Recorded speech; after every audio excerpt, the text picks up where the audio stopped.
나는 이렇게 못난 면들이 많지만 우리 아이는 좀 더 나았으면 좋겠는데 나도 모르게 화를 내게 되어서 참 미안하다.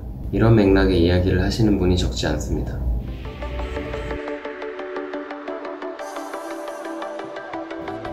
안녕하세요, 구원장입니다. 오늘도 평안하게 지내고 계신가요? 진료 중에 힘들어 하시는 내용들을 듣다 보면 거슬러 올라가서 부모님에 대한 원망을 종종 듣게 돼요. 자주 혼나서 위축이 되었다거나 하고 싶은 일을 못하고 부모님 기대대로만 살게 되었다거나 심지어 반복적으로 학대를 당한 적이 있다고도 하시고요. 참 마음이 아픈 일들인데요. 전에 세대 차이 타파 목적으로 자녀의 정신과 진료를 반대하면 안 될 이유에 대해 올린 적이 있었는데, 이번 시간에는 반대로 부모님을 이해할 수 있는 마음에 대해 몇 가지 말씀을 드려볼까 합니다. 부모님을 이해하는 것이 필요한 이유는 좋든 싫든 나의 근본을 만들어주신 분들이기 때문에 부모님을 원망하게 되면 내 자신감이 떨어지고 불행감이 만들어지기 때문입니다. 자녀로서 부모님을 이해하기 좋은 방법 중에 하나는 자녀를 낳아서 키워보는 것인데요. 물론 모두가 당장 자녀를 낳아서 키울 수야 없을 테니 어떤 마음이 도움이 될 수 있을지를 간접적으로 말씀드려 볼 테니 한번 상상을 해보세요. 인간은 누구나 불완전한 존재다. 우리가 부모님에 대해 기대하는 것은 어른의 역할과 부모로서의 책무를 잘 이행해야 된다는 거죠. 어쩌면 이상적일 수 있는 부모로서 자녀에게 해줘야 될 일들, 젊은 세대들은 많이 듣거나 알게 되기도 했고요. 그런데 정작 아는 것과 달리 대우받았다는 것을 알게 되면서 부모님께 아쉬운 마음이 많이 들 수 있어요. 그런데 부모님 또한 한 사람입니다. 자녀를 한창 키울 때에는 20, 30대의 젊은 성인이었겠죠. 만약에 20, 30대인 우리가 모든 면에서 미성숙하고 자기 고집만 부리는 어린아이를 키운다고 생각해봅시다. 직장생활, 배우자와 어르신들과의 관계, 경제적인 걱정 등의 모든 스트레스를 함께 겪으면서요. 최선을 다해 잘하려고 하다가도 때로는 본인의 감정을 주체하기 어려워서 화나 짜증으로 아이를 대하기도 할 거고요. 어쩌면 한창 자유롭게 꿈을 펼치고 싶은 젊은이가 가정을 지키고 있다는 자체만으로 대단한 것인지도 모릅니다. 인간이 그렇게 많은 세대를 거듭해서도 대대손손 불완전한 존재로 남아있는 것을 보면 참 어려운 부분이다 싶어요. 감정의 중요성을 몰랐다. 요새는 심리학, 정신건강의 중요성이 대두되면서 감정이 얼마나 중요한 부분인지 많이들 알게 되었죠.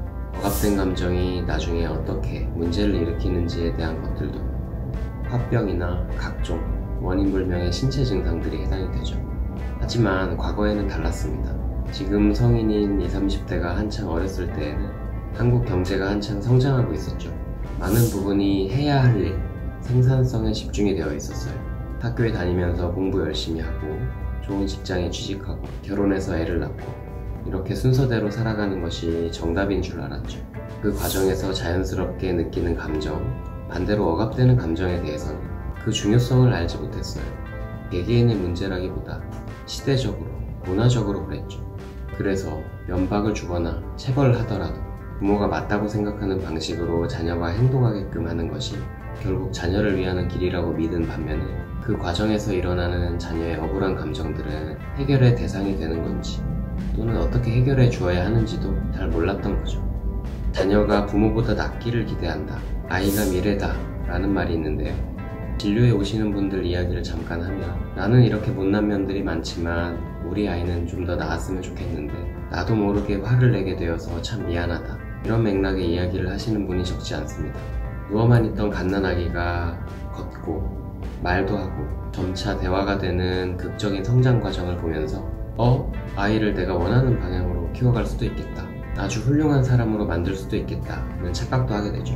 제가 믿기로는 부모 자신이 행복하고 만족감을 느껴요. 그것이 아이에게 전달되면서 행복감을 느끼고 자존감이 성장하는데요. 그런데 많은 부모님들, 특히 과거의 부모님들은 당장의 행복을 느끼며 만족하기보다는 주로 참고 희생하며 앞날에 대비하는 삶을 살아오셨죠. 아이를 잘 교육시키는 것도 앞날에 대비하는 방법 중에 하나가 되었고, 그러면 자녀의 미래도 밝을 것이라고 생각을 하셨어요. 그러다 보니 자신의 걱정과 불안은 해결되지 않은 상태에서도 자녀는 더 낫게 지내기를 바랐기 때문에 자녀의 성과와 성취를 확인하고 안심하는 쪽을 선택했던 것입니다. 정신과 질환을 겪었을 수 있다. 여기서 질환은 의지로 극복하는 것이 아니고 치료를 받아야 되는 대상이라는 점을 감안해야 되는데요. 실제로 산후우울증, 육아우울증 등을 겪는 분이 많아요. 직장이나 대인관계 스트레스로 인한 적응장애, 우울증도 적지 않죠. 내가 어릴 때 부모님이 나에게 사소한 일로 화를 내거나 충분히 돌봐주지 않는 등의 경험을 할 때 부모님으로서는 이러한 병을 앓고 있었을 가능성도 있다는 것이죠. 병이 있을 때에는 감정의 통제가 잘 되지 않고 모든 것에 흥미와 의욕이 떨어져 최소한의 일과를 유지하는 것도 버겁게 됩니다. 자신의 몸 하나도 간수하기 어렵게 되는 상태이기 때문에 자녀를 양육하는 일조차 우선순위에서 밀리게 될 수 있죠. 실상은 질환을 겪고 있었음에도 과거에는 정신과 질환에 대해 잘 모르기도 했고 편견이 있었기에 단지 자신의 의지 문제려니 시간이 지나면 나아지겠지라는 막연한 기대로 치료를 받지 않은 상태로 고통을 겪고 있었을 수 있다는 것입니다. 여러 세대에 걸쳐 고통이 대물림되는 안타까운 일이죠. 오늘은 이렇게 부모님에 대해 이해하는 데 도움이 되는 마음에 대해 알아보았는데요. 자녀로서 원망을 가지게 되었던 많은 부분들은 실은 잘 몰라서 혹은 어쩔 수가 없어서 일어났던 일인 경우가 많은 듯 합니다. 우리 부모님이 사실은 그렇게 나쁜 사람이 아니고 나름대로 충실히 노력하면서 살아오셨다는 것이 중요하고 또 위안을 줍니다. 위의 내용들이 정말 와닿으려면 부모님의 이야기도 충분히 들어보고 마음으로 이해해보려는 태도가 가장 중요한 부분이 아닌가 싶습니다. 물론 사람마다 성장 환경이 너무 다양하기 때문에 위 내용들만으로 모든 상처가 치유될 수 있는 것은 아닐지 모릅니다. 다만 힌트를 얻었다고 여기시고 앞으로 다른 삶의 여러 가지 경험들이 누적되면서 문득 깨닫게 되거나 전문가의 도움으로 정신치료를 받다 보면 좀 더 빨리 가능해질 수 있겠습니다.